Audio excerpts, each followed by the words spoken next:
मनोज जरांगे पाटलांनी पुन्हा उपोषणाची घोषणा केली आहे।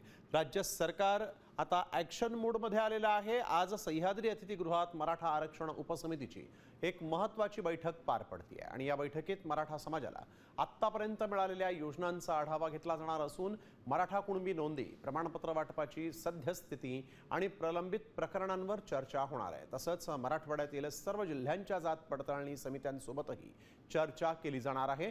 दरम्यान कुणबी दाखल्यांवरून वडेट्टीवार आणि जरांगेंमध्ये जुंपली आहे।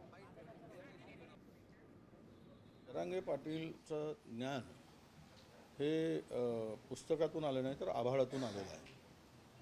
त्यामुळे आभाळा एवढं त्यांचं ज्ञान आहे। पुस्तकी ज्ञान असतं तर कदाचित ते कायद्याच्या भाषेत आणि चौकटीत बोलले असते। धमक्या देऊन हिंसा पसरवण्याची भाषा करून, मारायच्या भाषा करून हे चुकीचं आहे। कायद्याच्या चौकटीमध्ये तुम्ही काय मागायचं, काय मिळवायचं ते मिळवा, अशीच आमची मागणी आहे। आणि तू काय करत होता आता? तेच करीत होता, सत्यच होता तेव्हा।